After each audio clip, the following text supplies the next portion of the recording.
time of lament this night. My God, why have you forsaken me? The words we heard from Jesus on the cross from Psalm 22. I'm so grateful that my friend, my trusted friend and teacher, Dr. Catherine Meeks, is with us. She and I have a more than 4 decades long friendship that started when we were staff colleagues at Mercer University in Macon long ago.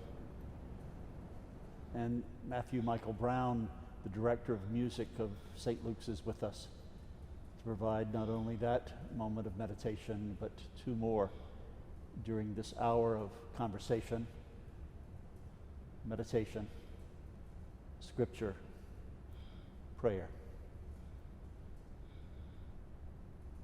We are here in a night in Atlanta that is appropriately filled with nonviolent protest right now. And we pray for the spirit of nonviolence and free speech to govern what happens this night, and that there is no violence when the curfew time comes. You certainly are invited to be praying for that. But now, I want to say just one word about how this came to be.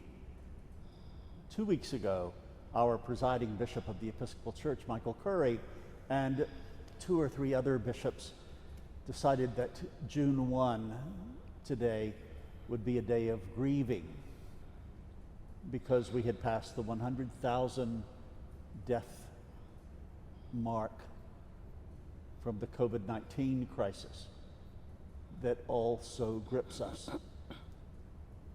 And since then,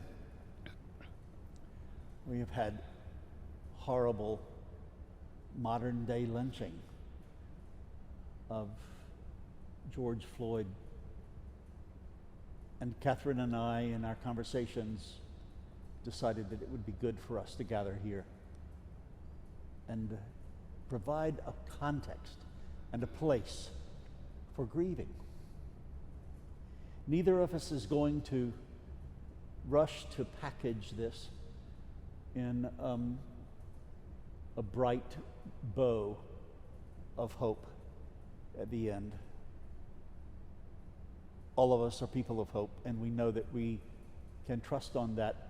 And before we get to that point, even before we get to a point of advocacy, we need a time of lament, of weeping, of expressing all of our feelings, including anger and rage. So that is the space into which we invite you now, into a conversation between Dr. Meeks and me, and then into our prayer and scripture, with 2 moments of meditation in between. So welcome. I'm so very glad you're here, my friend. It's a tough time, and I would really love for you, if you would, to express what these days have been like for you and for your family. It's hard to believe that here we are in 2020 in this space, and I have found myself walking around in tears, and one moment, and the next moment just being furious, and then being scared, and just wanting to pack myself up and leave this place and take my kids with me. And even as I am concerned for myself, my concern for my children, my beautiful, tall, one of them anyway, black young men, sons, who are so at risk in this land where one of them was born and one of them was born somewhere else. But the fact that they're here and they're so at risk makes me wish that I could pack them up and go away. I really resonate with Ida B. Wells talking about wishing that she could just scoop up all the black people in the United States and take them away during the height of lynching.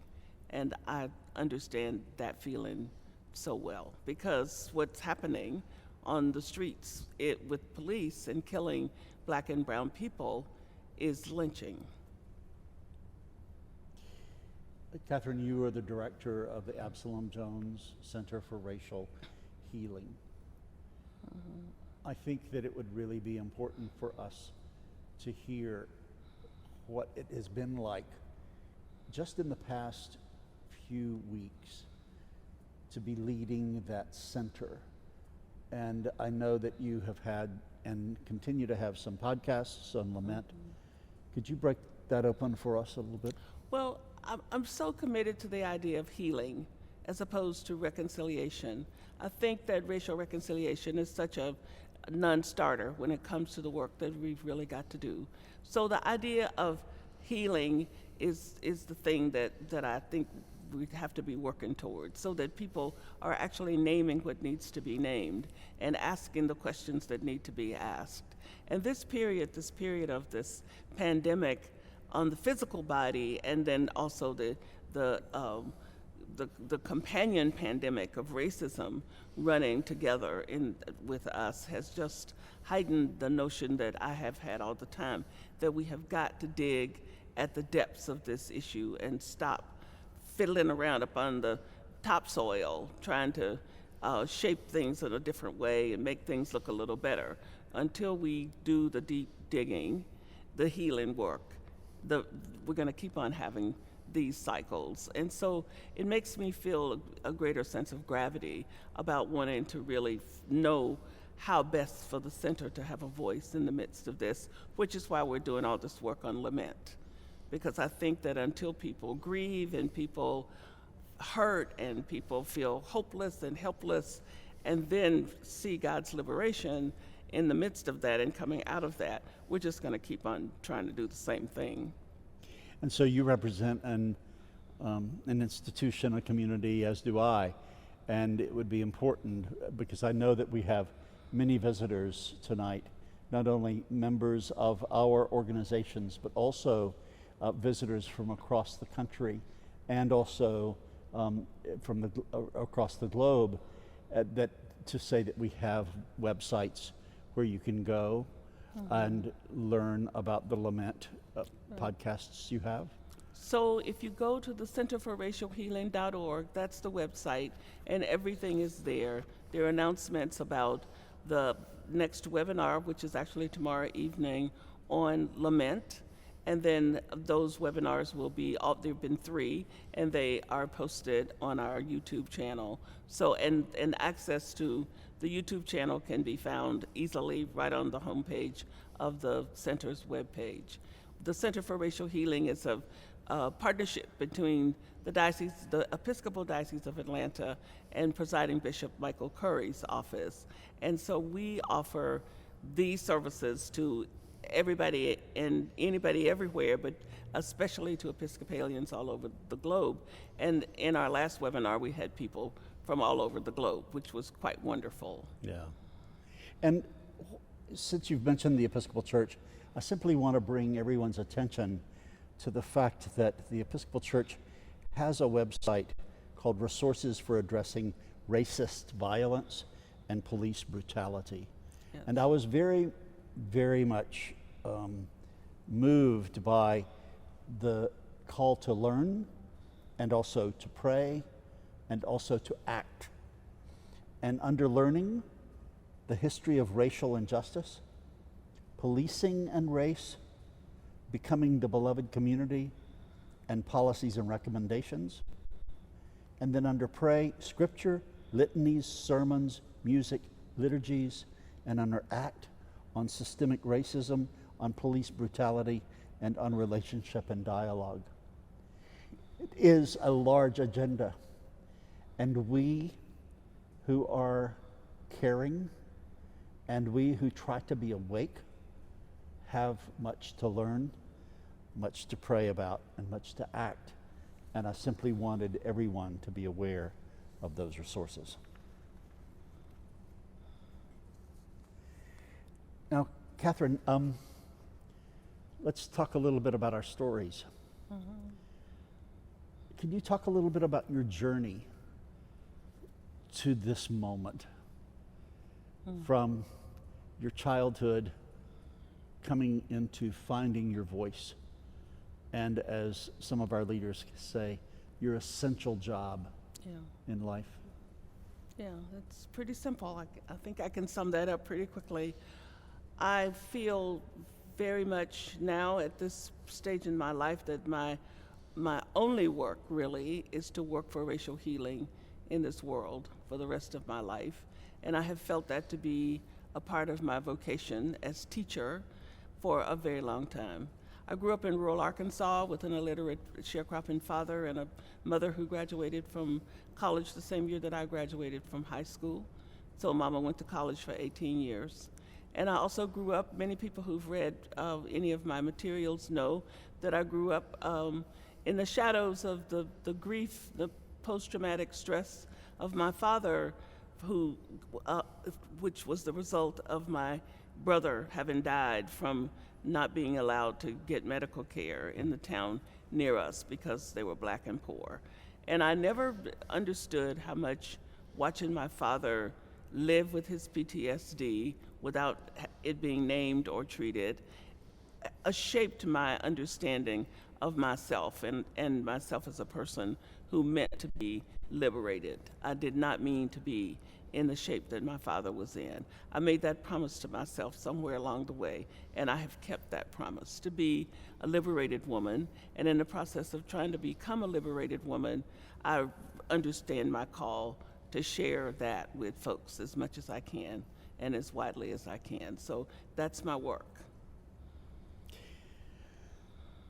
My first protest was in 1968 when I was a student at Mercer in Macon after Dr. King was assassinated. And the Poor People's March came through Macon. And I helped to get a response from the student body to join that march. From that moment on, it has been clear to me that I had a responsibility as a person who walks around in a male white skin package to understand the advantage that I live with and the historic disadvantage that people of color and women and people of certain class live in. But that awareness has been a growing one because I don't have to every moment think about that. Right. I swim in these waters of white skin superior advantage. When the massacre happened at Mother Emanuel Church in Charleston by a kid who had a Confederate flag on his backpack, I knew I had to go deeper into understanding what is this consciousness, this mentality in which I was raised. Part of it is assuming that black people are dangerous. Part and parcel of it is a deep fear of people of color. And I think we have seen for hundreds of years that fear played out in policies and practices. And in that unfortunate Central Park experience recently, where the white woman called on her phone the police against a black man who had challenged her being there with her dog without a leash, we see the weaponization of white fear. And I think that takes over. And we all have a responsibility to unpack the reality of that fear and what it does to allow people to get off the hook by saying, I was afraid that that person was dangerous, and so I killed that person.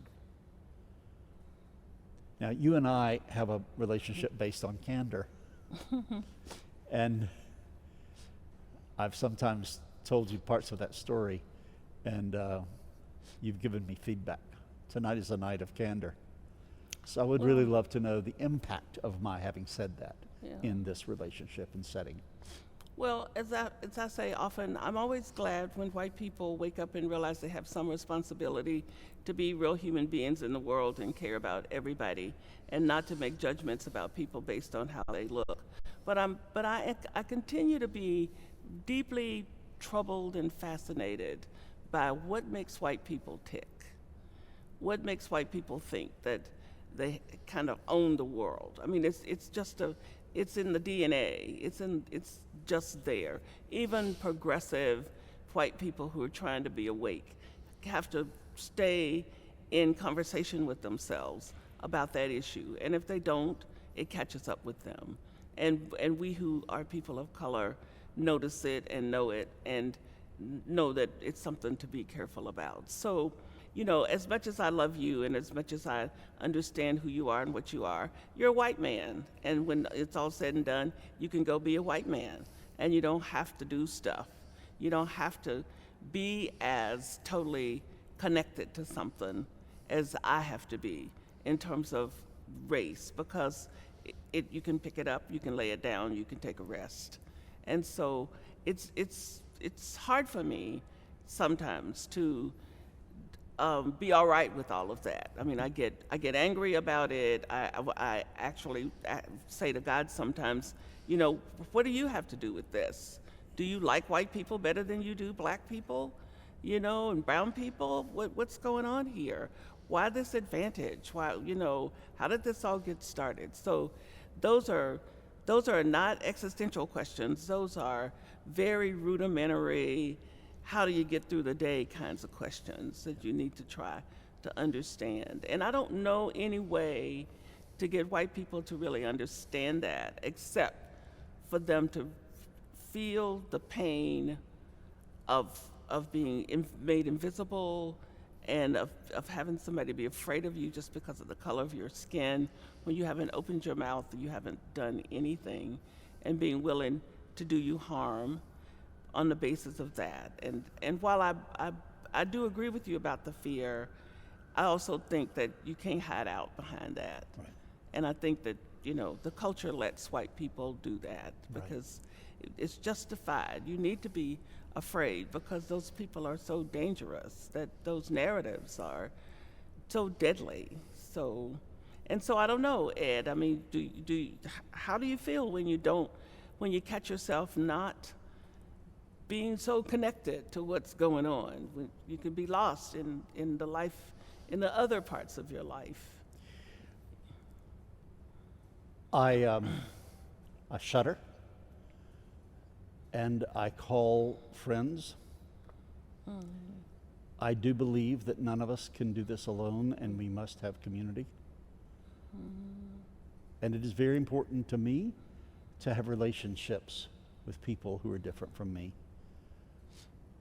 because I don't have to ask the question of the impact of my good intentions. That's part of the advantage of being a white person, because we just assume that all of our intentions are good, and therefore the impact is going to be good. And I have learned over the years that that's not true. I need to ask the question. I do want to, if it's okay,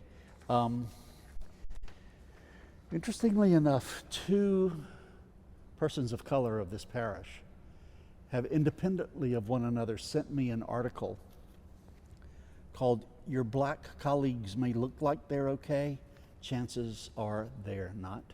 And this has to do with the fact that so many of us are doing our business on Zoom these days, and that it is so easy for white people to assume that their colleagues of color who are on the Zoom committee meeting or on a conference call are doing just fine.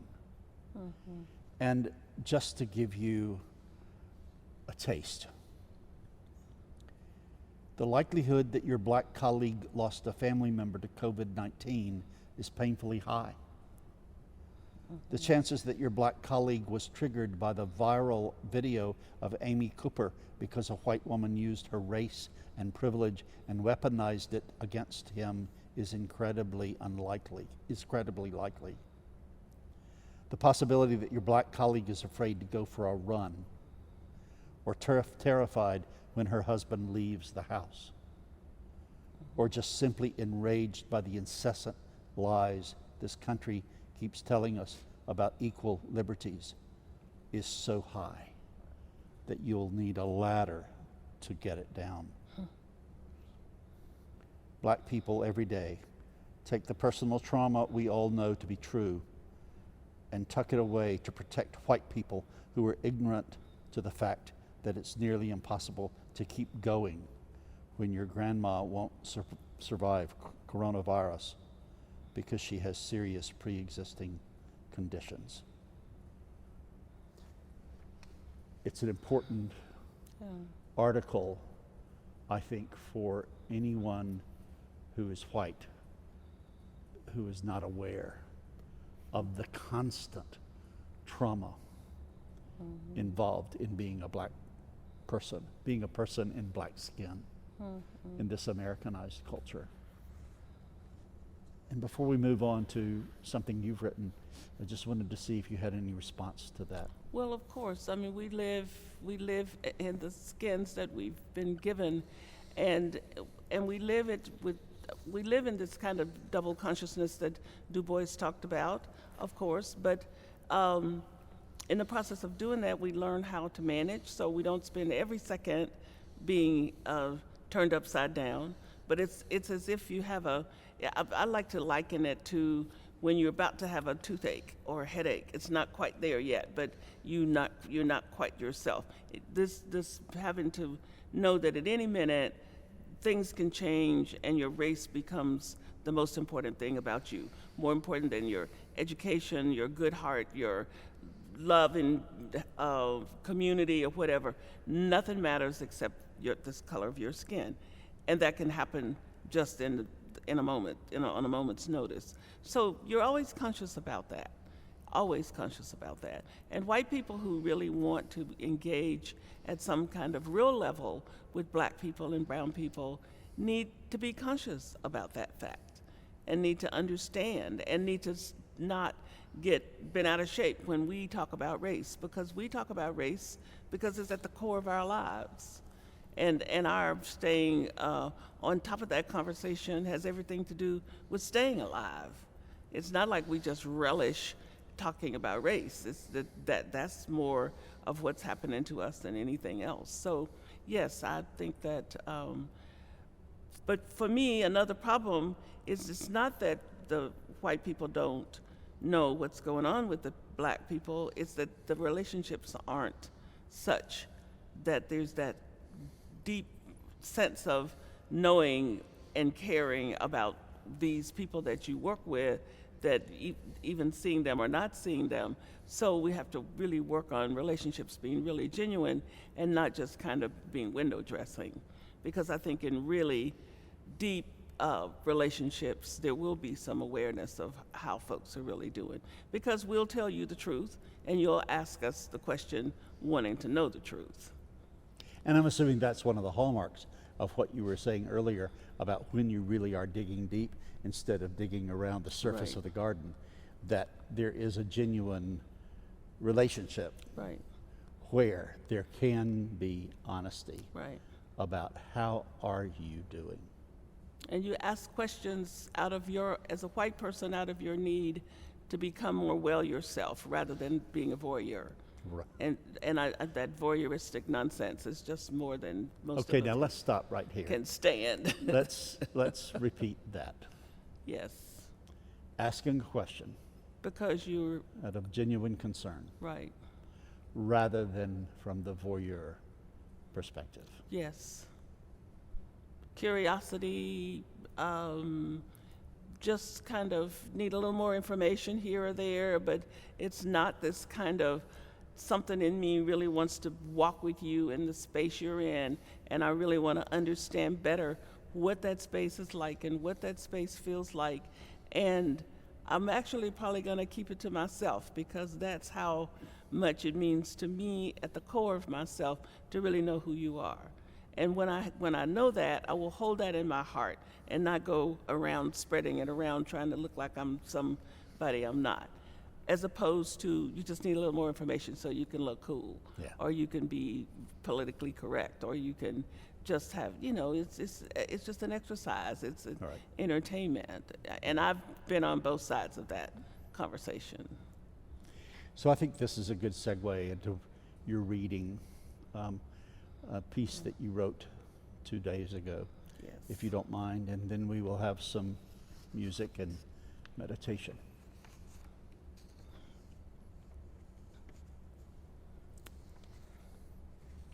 Can we have a word with you? We were really just trying to live our lives, and we were wondering if you are a person who is white, if we could ask you a question. What part of the privilege that comes from having white skin are you willing to give up so that people in black and brown skin can just live without the kind of violence that took our lives? We realize that many of you are sad and very sorry that we were killed. Some of you are going out to march in the streets. Others are resorting to violence, which is very unfortunate because we do not think that will help the situation at all. Some of you are hosting vigils. You bring flowers to the places where we were murdered. You are outraged, as you should be. But you see, we are gone and we're not coming back. Was there anything that you could have done about the way you have chosen to travel through the world as a white person that could have helped to create a world where it would not be thought that a white person in a uniform could practice violence against folks in black and brown bodies without having to worry too much about being held responsible? How do you resist white supremacy? Is it only when a few of us get murdered in plain sight? How does white supremacy serve you? What parts of it are you ready to let go? What will that mean for you? What do you have to change? Are you willing and ready to make that change? We want to know. We have paid the ultimate price for the world that was made for you because for some reason we were sent into the world with black skin instead of white skin. So we think that we can ask you hard questions. What part of your white skin privilege are you willing to give up so that we can have a world that does not hate black and brown bodies so much? Once you know the answer to that question, please do it. And then light a candle for yourself in the hope that the light will grow larger and help you see what you need to do next. Let our deaths not be in vain. George, Ahmad, and Brianna. I'm going to ask Matt Brown if he will play Sometimes I Feel Like a Motherless Child.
Thank you, Matthew.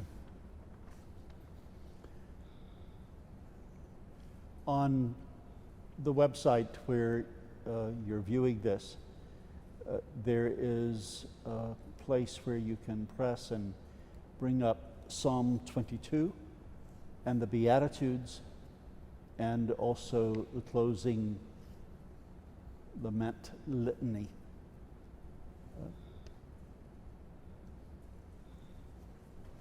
Please follow along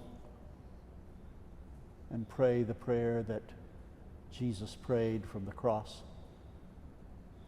one of the Psalms of Lament. Catherine and I will be leading that, and we invite your participation. By sections. Take the first. Okay. My God,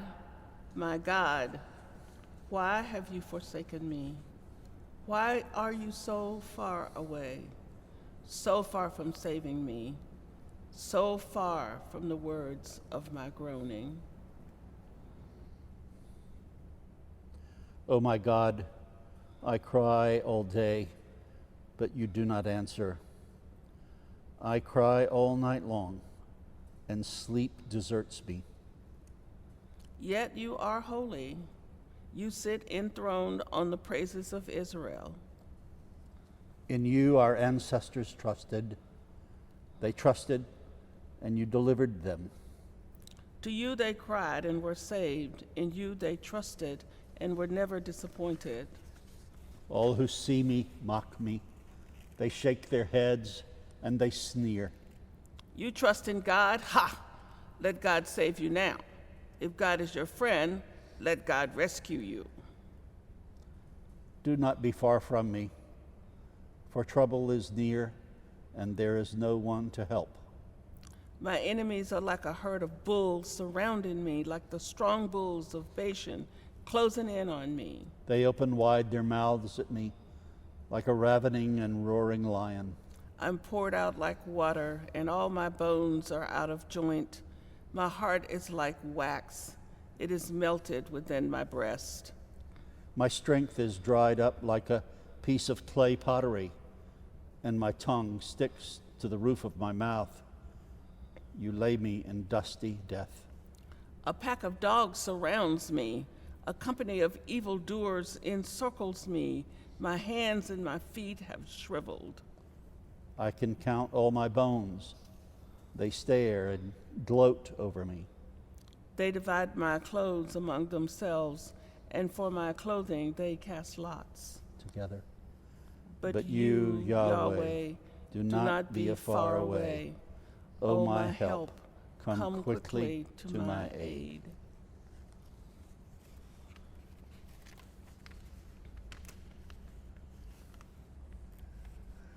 I asked Catherine if we could read the Beatitudes together. She loves them as much as I do. And one of the reasons I was drawn to them tonight is because Jesus blesses us when we weep, when we mourn, when we lament. And I love the fact that we've created this space for us to bring our feelings and now to hear Jesus' words blessing them. When Jesus saw the crowds, he went up the mountain, and after he sat down, his disciples came to him. Then he began to speak and taught them, saying, Blessed are the poor in spirit, for theirs is the kingdom of heaven. Blessed are those who mourn, for they will be comforted. Blessed are the meek, for they will inherit the earth. Blessed are those who hunger and thirst for righteousness, for they will be filled. Blessed are the merciful, for they will receive mercy. Blessed are the pure in heart, for they will see God. Blessed are the peacemakers, for they will be called children of God. Blessed are those who are persecuted for righteousness' sake, for theirs is the kingdom of heaven. Blessed are you when people revile you and persecute you and utter all kinds of evil against you falsely on my account. Together. Rejoice and be glad, for your reward is great in heaven. For in the same way they persecuted the prophets who were before you. Matt's going to play another meditation now. Nobody knows the trouble I've seen.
us in a litany of lament.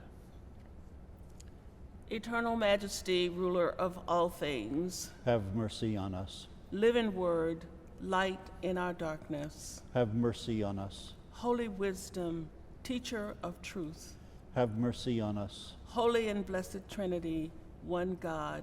Have mercy on us. In these days of anger and unanswered questions, Have mercy on us. in the pain of broken trust and shattered lives, Have mercy on us. in our compassion for all who are suffering, Have mercy on us. in our grief for all that has been lost, Have mercy on us. from the abuse of power and exploitation in relationships, Good Lord, deliver us. from being too slow to recognize sin and the damage it does, Good Lord, deliver us. from the habits of manipulation and coercion that distort our common life, Good Lord, deliver us. from the paralysis of denial and fear, Good Lord, deliver us. from being too quick to attribute blame or demand forgiveness, Good Lord, deliver us. from believing ourselves safe through anything other than your grace. Good Lord, deliver us. For survivors of racism seeking courage and healing, Lord, hear our prayer. for counselors and advisors listening and guiding, Lord, hear our prayer. for leaders of the church discerning how best to care for individuals and communities, Lord, hear our prayer. for church and community members offering compassion and support, Lord, hear our prayer. for those who have harmed others by their actions or their inaction, Lord, hear our prayer. for all who live with painful memories, Lord, hear our prayer. for all who are searching for healing and hope, Lord, hear our prayer. for courage to resist demonizing and dehumanizing others, Lord, hear our prayer. for wisdom in working for a future of justice and integrity, Lord, hear our prayer. for honesty and accountability in all our relationships, Lord, hear our prayer. for grace to change and be changed as you forgive us. Lord, hear our prayer.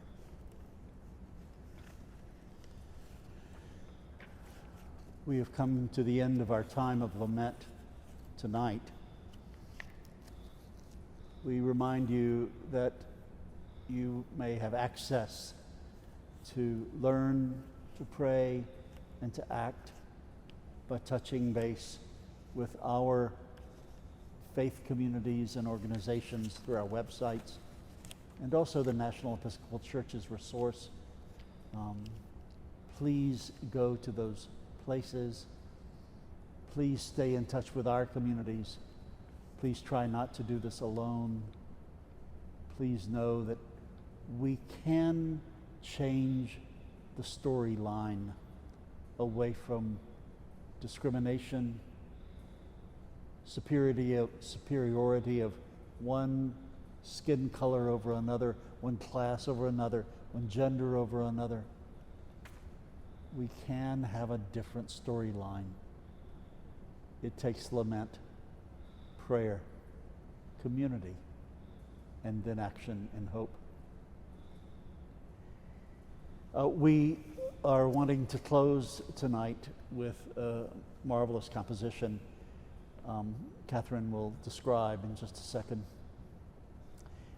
We have had internet problems here today, and if we are unable to play that at the end, now we invite you to go to YouTube and search for the composition named 7 Last Words of the Unarmed by Joel Thompson. Can you say a word or two about it, please? And in addition, I just want to say that as we hold the memories and thoughts and the horror of having lost 100,000 people to coronavirus, we hold that same sense of horror at all of the folks that we have lost so senselessly in violence, in extrajudicial killings in this country. And Joel Thompson has done a marvelous job of putting those words to music in ways to help us really feel that horror and carry it in our hearts in ways that can be transformative. And I hope you can hear it. If you don't hear it right now as we try to play it, please, it's so well done, and it's has such power. And as people go forward from this time to continue to be quiet and allow themselves to grieve and lament, I hope they can hold these words with them as well. Will you read those last 7 words?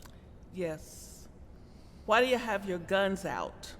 Was spoken by Kenneth Chamberlain. Trayvon Martin asked, what are you following me for?